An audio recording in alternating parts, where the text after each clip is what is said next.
Entonces, bueno, esta es mi oficina, que no es un lugar elegante. Podría ser más lindo. Este es el Instituto de Ciencias del Clima del Ambiente. Ahí hay 250 personas. Es un instituto muy grande para estar en Francia. Es parte de la Agencia Nacional de Estudios Atómicos y de la Universidad de Versalles. Esta es mi oficina principal. Esperamos que yo tenga en mi trabajo oficinas secundarias porque tenemos una red. Entonces esto se lo muestro a mis estudiantes para que vengan a estudiar a mi laboratorio, para convencerlos. Si quieres vivir en este lugar lindo, estás muy bienvenido para integrarte al programa. Y este es el lugar donde estamos haciendo mediciones continuas para lugares mundiales, en su mayor parte en el trópico, y en Francia, cerca de París. Hablaremos de estos ejemplos de investigación que hacemos usando estos datos. Involucra a muchas personas que trabajan en el LSI, que es el centro coordinador de todas las estaciones, y la colaboración que se da entre las estaciones. Para el menú de hoy, primero vamos a hablar con una actualización de las emisiones mundiales de CO2. Después hablaremos para hablar cómo planeamos usar las mediciones atmosféricas para cuantificar las emisiones regionales, y veremos las emisiones aún en una menor escala de ciudad, y también vemos ahora este proyecto de investigación de la Ciudad de México, que realmente es un laboratorio de este tipo de mediciones, porque es algo excelente para medir el CO2. Es la razón por la que nos interesa tanto el CO2, es que es el impulsor principal del calentamiento mundial. Es un indicativo de la incertidumbre, y para saber cuál será el calentamiento, el desarrollo económico es que pudiera verse afectado en el futuro. Aquí, además de toda esta incertidumbre, tenemos el escenario económico, y también hay mucha incertidumbre respecto al ciclo de carbono. Incluso si sabes toda la trayectoria de la emisión de CO2, esto no nos indica cuál será la concentración exacta en la atmósfera, porque hay que considerar no solamente la emisión con el uso de combustibles fósiles, pero también CO2 que llega a la atmósfera e interactúa con el reservorio de ciclo de carbono y afecta a los ecosistemas que interactúan con CO2 y actúa como fuente o como sumidero para ver la concentración que tenemos. Y este es el estatus del carbón mundial. Puede cambiar en el futuro porque esto afecta el calentamiento global. Regresamos a esta imagen. La medición sistemática de CO2 en la atmósfera solo se hace a partir de hace 50 años con Dave Killing. Empezó en Hawái haciendo sus mediciones de CO2 en el año 57. Y antes de esta información, tenemos solamente información que vemos en los conos de hielo, y pudimos poder estudiar las pequeñas burbujas del hielo.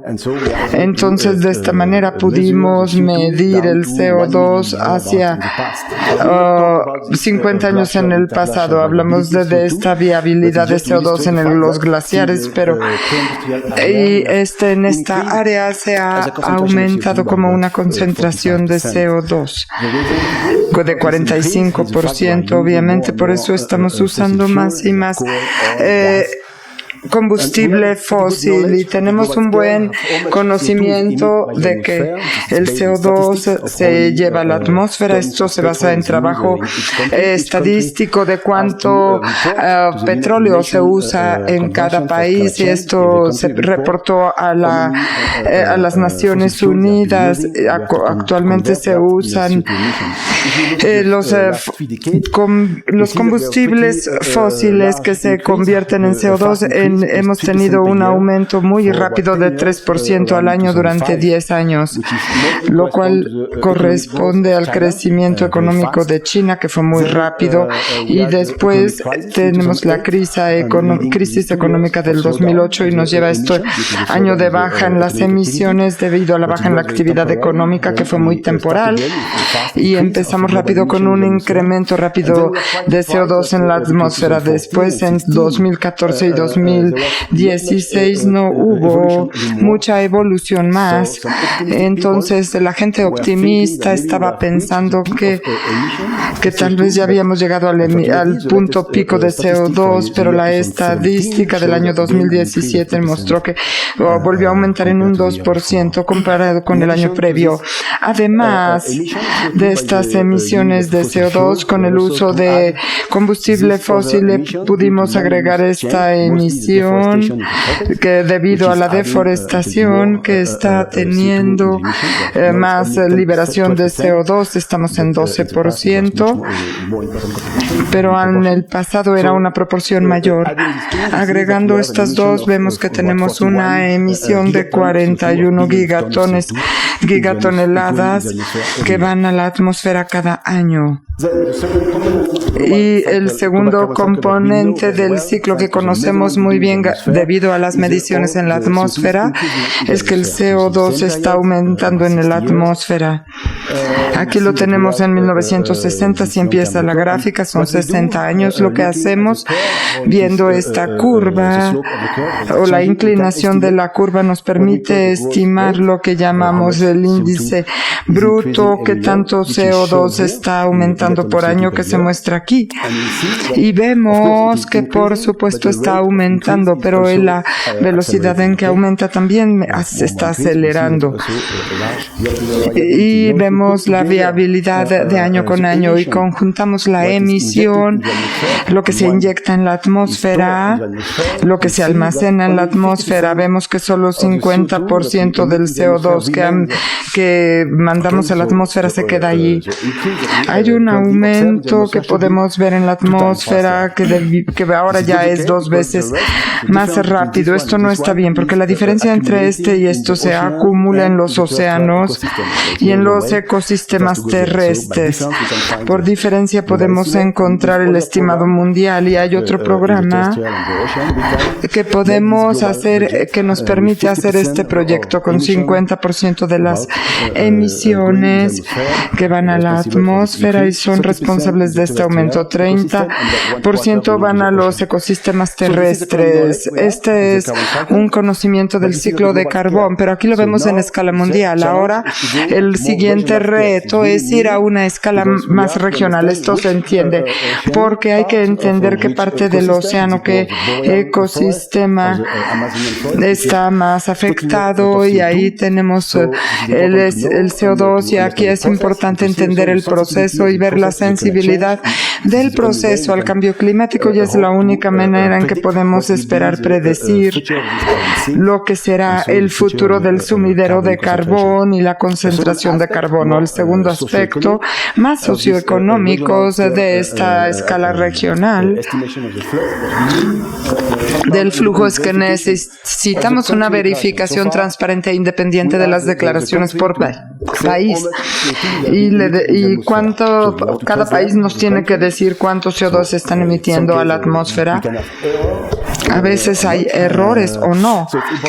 Es importante, si queremos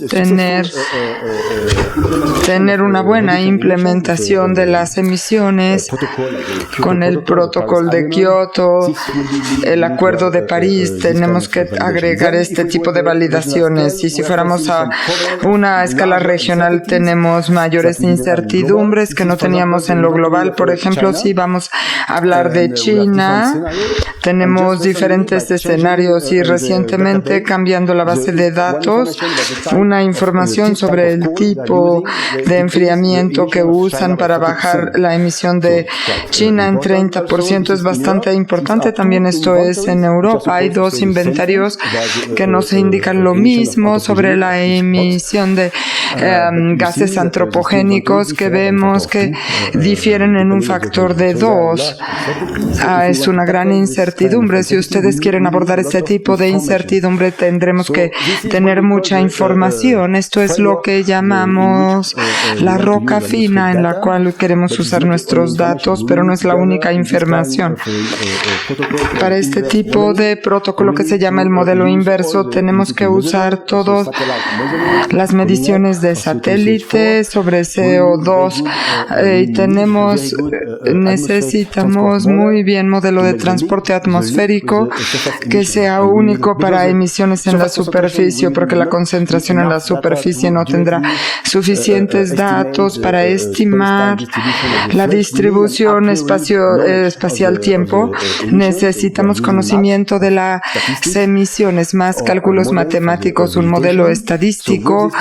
Con estos mapas podemos correr una simulación y el modelo puede predecir un campo en 3D de CO2 y hacemos una comparación entre el simulacro con la observación. Por supuesto que hay una falta de igualación y esta la usamos para corregir y modificar un poco la emisión para convertirlo en una emisión optimizada que se usa como conocimiento a priori, pero también como información adicional que viene de la atmósfera, y de esta manera queremos corregir el inventario. Un ejemplo, no solamente para CO2, pero para CO4, para de Reino Unido. En verde tenemos los valores que está reportando el Reino Unido para UNSC como emisión anual de CH4, y en rojo aquí vemos un estimado de este modelo inverso basado en mediciones usado por la recolección de información, y vemos una gran discrepancia que quiere decir que el estimado de la estadística era demasiado alto, y esto significa que se ha corregido desde entonces, y hay una razón. Probablemente había un error en el campo terrestre. Para CO2 es un poco más engañoso porque, contrario al CH4 de emisiones, tenemos emisiones y fuentes y sumideros. Hay una viabilidad muy alta en tiempo y espacio. Para hacer la verificación necesitamos muchos datos, no solo de unos cuantos datos de varios países. Por esta razón estamos desarrollando muchas estaciones. Esto es lo que llamamos las mediciones históricas, porque después les voy a mostrar otra manera de hacer estas mediciones.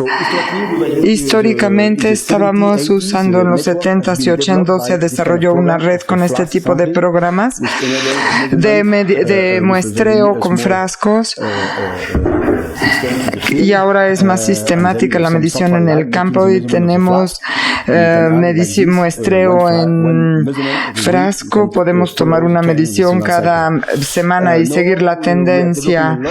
Estamos desarrollando muchos espectrómetros usando diodos de láser. Es más fácil hacer así las mediciones, y de esta manera podemos tener observaciones y también una estación aérea, y tenemos ya bastantes estaciones, pero por cierto no se distribuyen de manera homogénea. No podemos esperar que la medición atmosférica nos dé la misma información comparado con Europa, África o en Estados Unidos.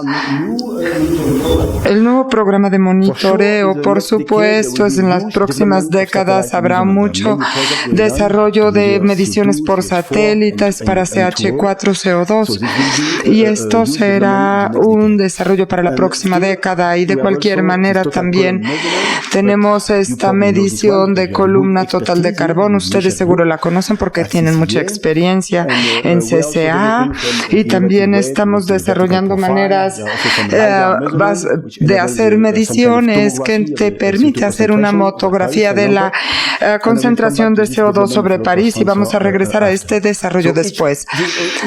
Cada uno de este programa nos da nueva información, lo cual es muy bueno, y lo que también es importante es que hay una validación cruzada. Por ejemplo, la columna total de carbón es muy importante para calibrar y establecer la medición a partir del espacio. Regresando a la medición tradicional en la superficie, esta es una imagen de las mediciones de instrumentos usados en la última década, usando infrarrojo, cromatografía de gases en algunos casos. Los instrumentos se vuelven más compactos en tamaño. Para la calibración siempre usamos como referencia, tenemos que medir el aire que viene de estos campos, tanques a presión. Esto es algo que es realmente importante, y estos por ahora pueden ser el cuello de botella, porque el pabellón de estos tanques de calibración solamente lo hace un laboratorio, y se ha dado el mandato de que lo haga un laboratorio y nadie más, para darle a todo mundo, a los científicos, la calibración o el material de calibración para la medición de CO2.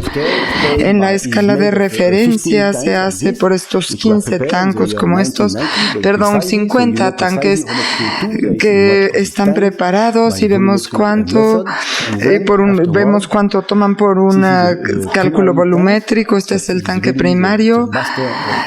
Es la calibración principal para todas las estaciones, y tenemos los tanques secundarios que se van a dar a la estación, porque en muchos casos es demasiado costoso. Tenemos también en ICOS tenemos estaciones secundarias. Hemos comprado unos tanques y después hay que preparar mezclas adicionales que van a ir a la estación para poder hacer una corrección a la calibración o algún pequeño errorcito que pueda tener el tanque, y aquí podemos para propagar la escala de calibración. Es difícil porque queremos tener muy buena precisión con el CO2, y por esto preparamos y tenemos que tener una meta de compatibilidad, que la medición de CO2 hecha en otro lugar tiene que estar en más o menos 1 ppm o 2 ppm. Esto realmente es un reto muy grande, y podemos preguntar por qué queremos tan alta precisión. Si vemos estas señales de 2 estaciones en Francia, que vemos una viabilidad de 40-30 ppb, entonces no se requiere tener tanta precisión para caracterizar esta viabilidad. El punto es que estas estaciones están separadas por 200 kilómetros, y queremos estimar la emisión de CO2 entre estas dos estaciones. La señal que importa es la diferencia entre ambas. Básicamente queremos saber si la masa de aire que llega a este lugar de unas horas después, queremos saber cuánto CO2 tenemos adicionalmente o cuánto menos, y esto se relaciona al flujo entre ambas estaciones, y así hacemos las diferencias entre ambas. Las señales que tenemos que interpretar están en el modelo en más o menos 1 ppm. Si quieres caracterizar estas señales, necesitas este nivel de precisión para poder llegar a una diferencia de 1 ppm. Les voy a dar 2 ejemplos de interpretación de datos en Francia. Uno es de hace unos cuantos años, que hubo en 2003 una onda de calor tremenda en Europa Occidental. De 10 a 15 mil personas murieron en Francia debido a estas 2 semanas de exceso de temperatura en 5 o 10 grados adicionales, y ustedes pueden llegar que llegó a Francia en su mayor parte, y a Europa Occidental tuvo impacto drástico en la vegetación y en la población.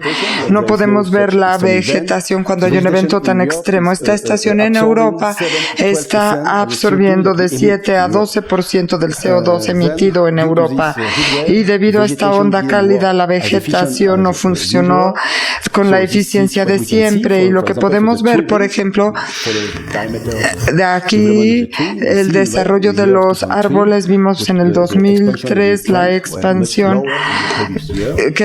la expansión de calor que fue mucho más baja, y también podemos ver aquí los plantíos de trigo y de maíz. El cultivo fue mucho menor que en años previos debido a la onda cálida. ¿Cuál es el impacto de la saturación atmosférica? En 2003 no teníamos muchas estaciones en Europa, solo 3, una en Francia, una en Alemania, otra en Italia, y estos son los 2 años de mediciones en estos lugares. Y aquí vemos que para las estaciones italianas y alemanas vimos una anomalía que al final de agosto va bajando porque la fotosíntesis de la vegetación está procesando el CO2, pero a fines de julio esto se detuvo y las señales solamente nos llegó a 2 ppm, son algo que podemos medir en la precisión deseada. Por desgracia, en Prud'homme, en Francia, que es el lugar donde pudiéramos esperar la señal más alta, porque es donde tenemos la más alta temperatura, durante 2 semanas no funcionó el instrumento debido a un rayo en la estación y perdimos las señales más importantes debido a una tormenta eléctrica. Y ahora estamos dependiendo del modelo. Le podemos echar un vistazo que está simulando la estación francesa y vemos que aquí hay un vacío en los datos, pero vemos la anomalía de 10 ppm y no hay manera de que nosotros podamos corregir este modelo. Para su información, la onda cálida se considera que hubo una liberación de medio gigatón de carbón que corresponde a 4 años. Debido a la onda cálida perdimos las mediciones que habíamos tomado en 4 o 5 años y la labor es bastante frágil el sumidero de carbón frente a estas proyecciones. Y aprendimos de esta lección. Habíamos desarrollado la red, teníamos 10 estaciones en Francia, la que tenemos en Prud'homme, y también desarrollamos una red para ser más operativos y para poder tener más instrumentos y para poder reemplazar uno con otro si había algún problema. Y en Francia tenemos el estimado a priori de emisiones a priori de gases antropogénicos por estadística, emisiones a la biosfera que vienen del modelo. Tenemos un modelo, una resolución de 10 kilómetros en Francia que transporta estas emisiones, y solamente quería ilustrar este proceso de optimización que llevamos a cabo. Esta es para una estación, es donde tenemos el instituto cerca de París. En negro tenemos la medición para un mes, en enero otro, en julio empezamos la medición.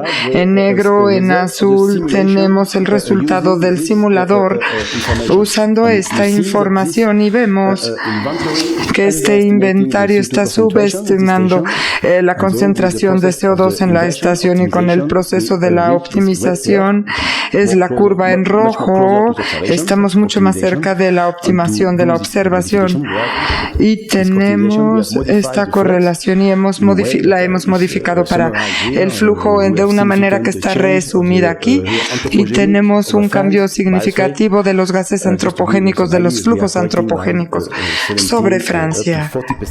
Llegamos aquí como al 40%, que es el estimado. No quiero detallarme mucho aquí. Y aquí realmente lo que tenemos que hacer, solamente tenemos 10 estaciones en Francia. Esto quiere decir que no podemos restringir todo el territorio a esto, pero es importante ver dónde tenemos una predicción de incertidumbre. Aquí la tenemos para 2 meses. Biosfera antropogénica, y aquí vemos que tenemos la reducción más alta de la incertidumbre en julio.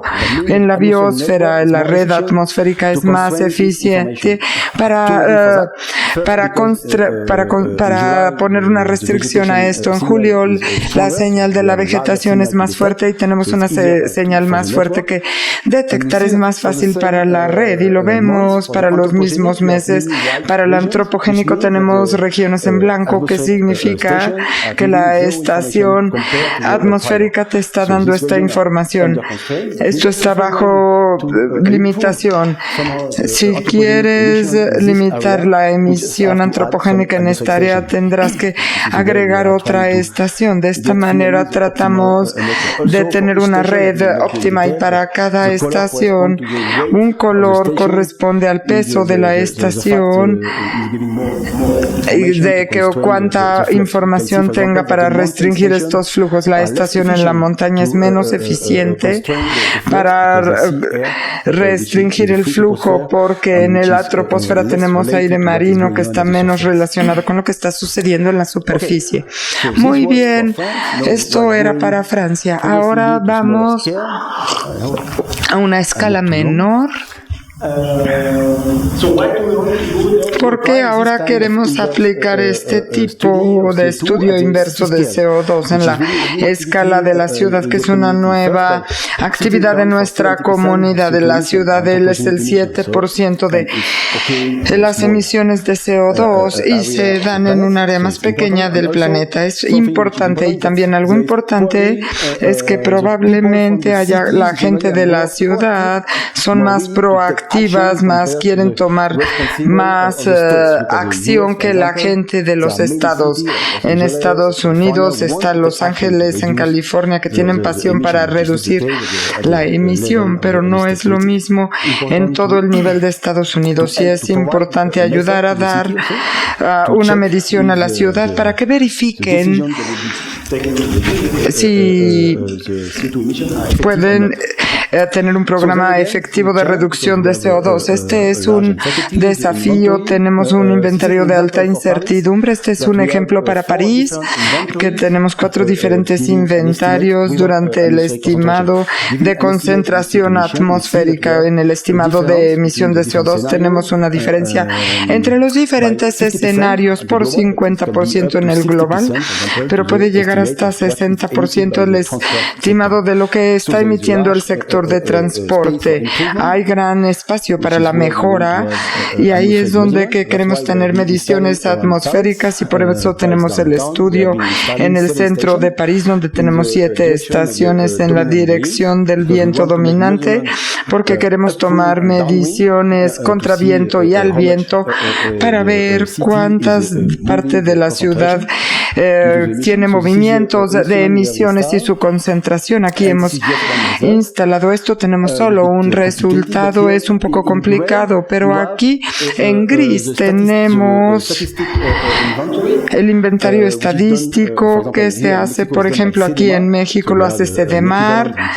En México tenemos una agencia que da estos estimados por un año de cuánto pesa la emisión antropogénica en París, y tenemos la información de las estaciones. Llegamos a la línea verde, bajamos un poco la emisión y tenemos un ciclo de temporada más fuerte que se correlaciona con la viabilidad temporal de la temperatura, y probablemente la estadística no está considerando muy bien esta variabilidad de temperatura, que tiene mucho que ver con si la gente usa el aire acondicionado o la calefacción en sus casas. Si vemos las emisiones totales de París, vimos que el inventario tenía este valor y bajamos este valor en 20%. Gracias a la medición atmosférica, y este inventario se calculó en 2010 independiente de las mediciones atmosféricas, y el valor está mucho más cercano a lo que hemos estado estimando para la atmósfera, y incluso si solamente tenemos unas cuantas estaciones, vimos que las estaciones hacen muy buen trabajo para corregir incertidumbres en las emisiones de las ciudades. Y a partir de este CO2 solamente podemos dar información de la emisión total. Generalmente, lo que es interesante para el alcalde de París quiere saber, pero si reduzco el transporte, ¿puedes hacer algo sobre la eficiencia de esta acción? Si puedes medirla o no. Entonces, queremos tener información por diferentes sectores de emisión. Si queremos probar algo, queremos que hacerlo es usar una composición del isótopo de el C14, donde la mayoría del carbono es carbono 12 y 1% de C14 y menos de C14. Lo que es interesante de este isótopo de CO2 es el radiocarbono, es la molécula radiactiva que tiene un tiempo de vida de 6.000 años, y esto significa que lo que extraes del suelo tiene millones de años, y si ya no tiene radiocarbones, el CO2 inyectado a la atmósfera antropogénicamente no contiene C12 ni C14 y podemos ver que es fresco. Y esto es la estación en Holanda, está cerca de Ámsterdam, cerca de la emisión antropogénica, y se compara con la estación en Suiza, que está fuera de la actividad antropogénica, y vemos aquí el agotamiento del carbono radiactivo es proporcional a las emisiones antropogénicas. El C13 también se puede usar por su composición isotrópica, que pudiera ser diferente dependiendo qué tipo de combustible se use: gas natural, combustible líquido y combustible fósil, y qué tipo de gas se relaciona con algunas emisiones. Para el automóvil usamos gasolinas, para la casa estamos usando más gas natural. Hemos estado organizando una campaña en París desde hace unos cuantos años y no tenemos el instrumento para realizar estas mediciones continuas de C14 y C13. Ahora es demasiado costoso. Entonces, por unos cuantos días les voy a mostrar un ejemplo. Estamos haciendo muestreo diario para hacer esta medición, y aquí tenemos el CO2 total, medición continua en un frasco, y después de la medición de radiocarbono podemos decir que a partir de esta señal en la dirección del viento tenemos esta viabilidad que se debe solo a la emisión de combustible fósil que se dio debido a la actividad biosférica en el centro de París, que es un cuarto de la viabilidad de la señal se debe a la vegetación, incluso en una gran ciudad. Para el resto de la mayoría de la señal se debe a la emisión antropogénica, y usando medición C13 podemos decir que el 70% viene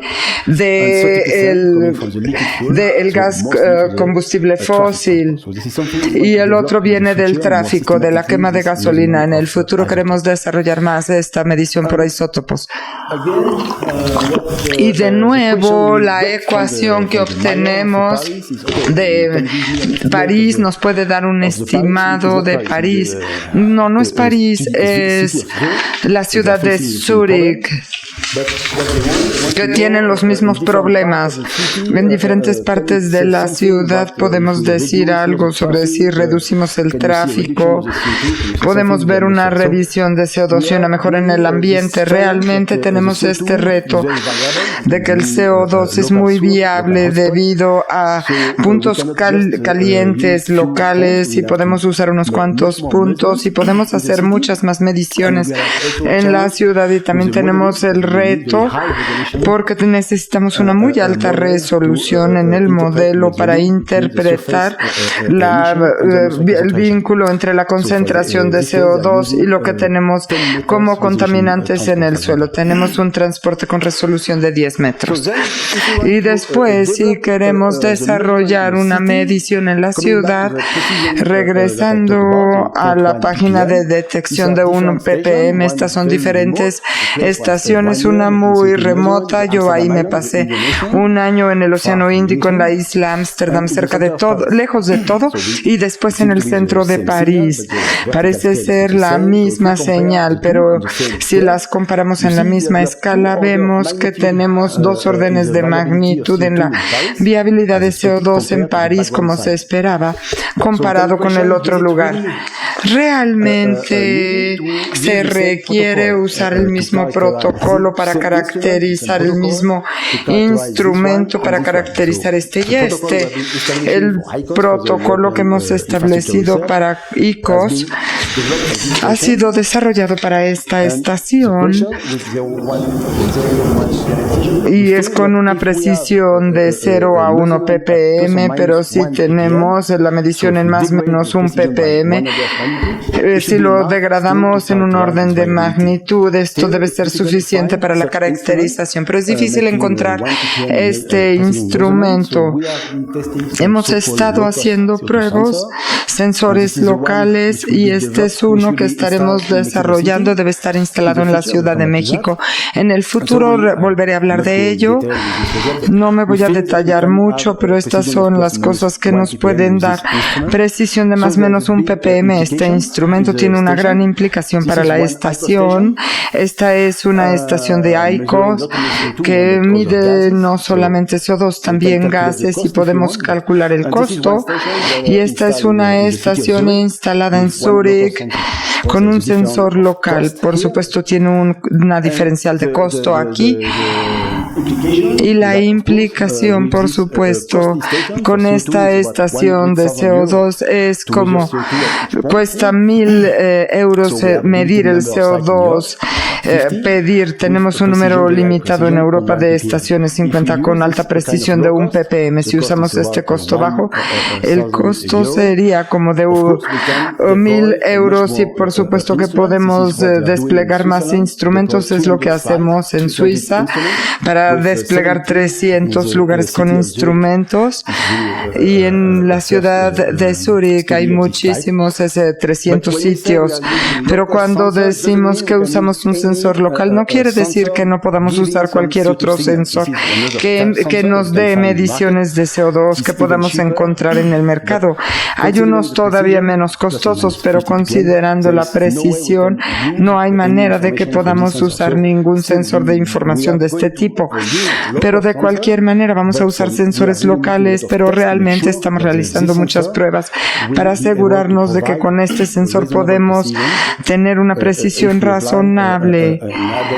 Si aplicamos un protocolo ad hoc para corregir las posibles variaciones debidas a variaciones en temperatura. Y para terminar con este proyecto franco-mexicano, vamos a hacer el proyecto involucra a LSI, a LSCE, Secretaría de Medio Ambiente, y una compañía pequeña que son expertos en modelos de alta resolución, se llama ANR. Gracias a este proyecto vamos a desarrollar el monitoreo primero de CO2 en la Ciudad de México. Crearemos una red para poder tener un modelo de alta resolución que ya les mencioné, cuyo objetivo es tratar de mejorar y hacer más robusto el inventario que hace CEDEMAR, y también hacer una investigación sobre este tipo basado en un sensor local para poder darle a los científicos del mundo mayor información. Y de nuevo, esta es la inversión, es un buen punto para la Ciudad de México, que podemos usar un inventario de 1 kilométrico desarrollado por CEDEMAR. Es una pieza de trabajo muy importante, y después tendremos un modelo de alta resolución solución para hacer simulacros y podemos desarrollar la inversión y tener diferentes paquetes de trabajo. Esto es muy bueno. Ustedes ya tienen aquí, gracias al grupo de Michelle, tienen medición de alta precisión que en UNAM y en la cima del Alzomoni, y podemos tener aquí la medición de la columna total. Y si tienen alguna pregunta al respecto, pregúntenle a Michelle, no a mí. Ahí ya tenemos instrumentos. Y el inconveniente de la medición de la columna total es que la señal es menor porque estamos haciendo un promedio de la columna de CO2 total. Esta medición es menos que la viabilidad total comparado con la medición de la superficie.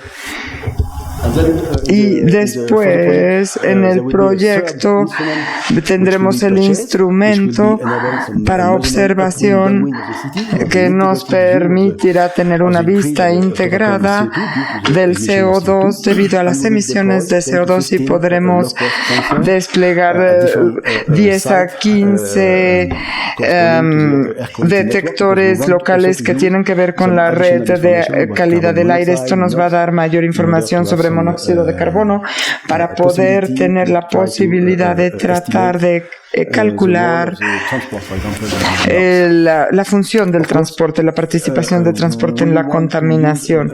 También queremos usar cualquier tipo de información. Esperemos que podamos hacer una campaña de medición de isótopo como la que hicimos en París. Sería excelente lograr fondos para esto, y también queremos tomar las mediciones posibles de México. Esta es una meta de CO2 en un satélite que se encuentra en Estados Unidos para hacer las mediciones de la columna total para 2 casos.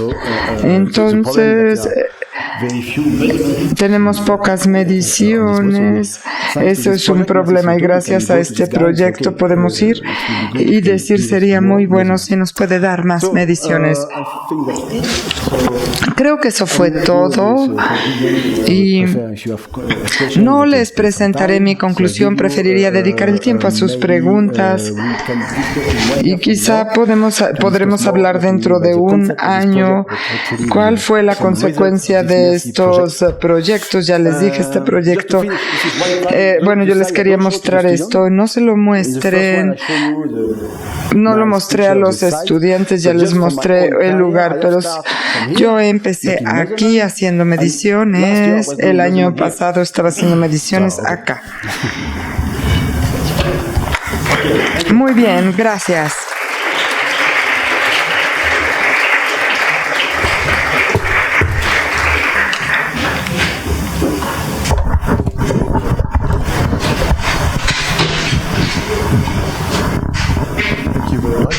Muchas gracias. Muy interesante plática.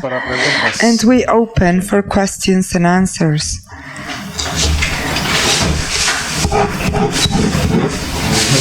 Hola, muchas gracias por su linda plática. Usted mencionó al principio que el total de las emisiones de CO2, 24% va al océano. Es absorbido por esto, y esto causa acidificación. Yo creo que este es un tema que no es bien conocido por el público general. ¿Y usted qué piensa que sería el primer impacto para la gente debido a esta acidificación de los océanos? Antes que nada, había un gran problema en las próximas décadas con los pescados debido a la acidificación, y los programas principales que se han instalado, por lo menos en Europa, para seguir esta medición. Cuando empezamos hablando de este riesgo de acidificación, que no es solo un riesgo, es un hecho, como consecuencia hubo proyectos de ingeniería de poner más CO2 en el mar, porque pensaron que esto era algo bueno, que era una manera diferente de reducir la concentración de CO2 en la atmósfera, es reducir la emisión, que sería lo mejor, pero no es lo más fácil. es tratar de actuar en el sumidero. Puedes encontrar una manera de llevar al océano más CO2 y debido a este importante efecto creo que no hay proyectos así, pero de cualquier manera tuvimos algún proyecto para tratar de aumentar la vegetación o almacenar CO2 en la reserva geológica, pero por supuesto el problema de los sumideros en los océanos y en la troposfera no es algo permanente, pero en el bosque tenemos mucho con un tiempo de vida de 10 a 100 años, porque un bosque se puede morir y el bosque libera el CO2 a la atmósfera. Bueno, vemos lo que está sucediendo en los océanos. Lo que entre otra vez será sacado a la atmósfera después de un tiempo.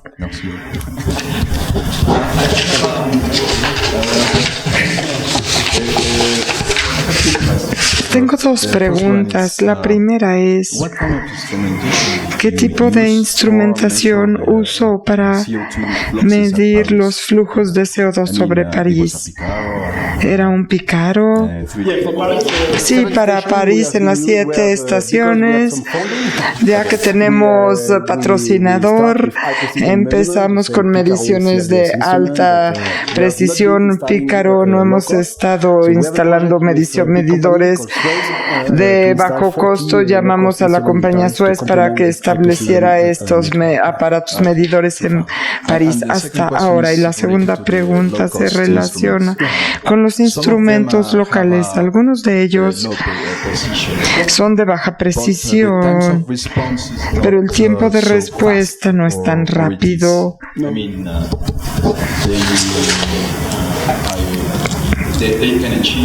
Pueden lograr cambios en la concentración de un segundo a otro o no son tan rápidos.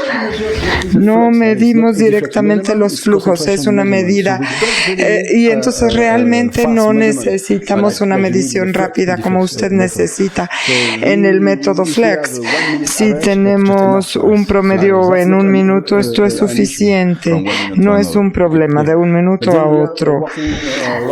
Pero estamos trabajando mucho para ver cómo podemos corregir la viabilidad del sensor local, porque tenemos un sensor pequeño y no podemos decir que por cada uno tengamos 100 cajas, tenemos tanques de calibración relacionados con el sensor. Tenemos que encontrar otra manera de hacer correcciones. Estamos ahora haciendo pruebas, el método de parametrización para tratar de corregir el efecto de la temperatura de la presión y después regresar cada mes al lugar para tomar mediciones en paralelo con el Picaro para tratar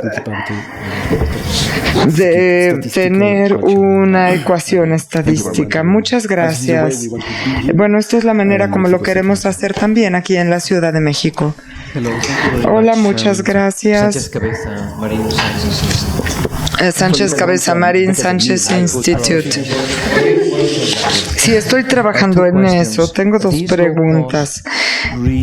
Esta razón de bajo costo de instrumentos de alta precisión, si este viene de una compañía sueca, hay 2-3 modelos porque estamos interactuando mucho con ellos.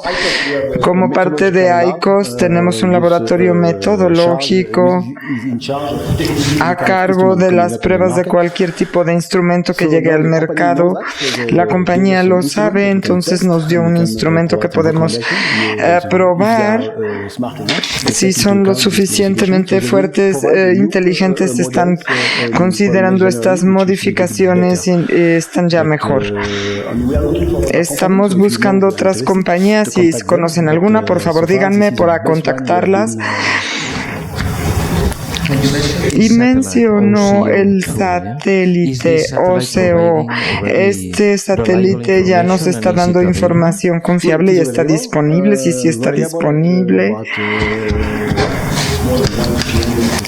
tiene una precisión mayor a 1 ppm. El problema es que es sensible a las nubes y no hace mediciones en días nublados. Se nos prometió muchas mediciones, pero cuando lo quitas del área de nubes, por supuesto el satélite será muy importante para la Amazonia, donde no tenemos ninguna medición. Los expertos ahí esperan mucho del satélite, pero no funciona porque siempre está nublado y el satélite no nos está dando la información que esperábamos. En unos cuantos años será el primer satélite para CH4, pero muchos satélites tienen 10, 15 años. Algunos están adaptados a la escala de ciudad. Esto realmente será una modificación masiva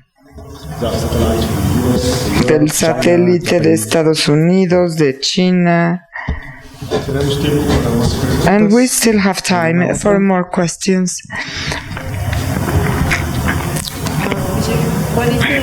Michelle, ¿cuál es el mecanismo de los sensores de bajo costos? Es infrarrojo. Estamos probando otro que es fotoacústico de una compañía francesa. Es el prototipo solamente hasta ahora. Una segunda pregunta mostró que para el primer inventario de París y el segundo hubo una gran diferencia y el segundo estaba mucho más cercano a las mediciones reales. ¿Cuál era la diferencia entre ambas? ¿Y cómo lograron esto? Buena pregunta. Yo sé, no fue la modificación, la temperatura, no, realmente fue un trabajo independiente de ello, porque habíamos hecho esta inversión independiente al instituto, pero yo no sé exactamente. Gracias. Any other question from the audience?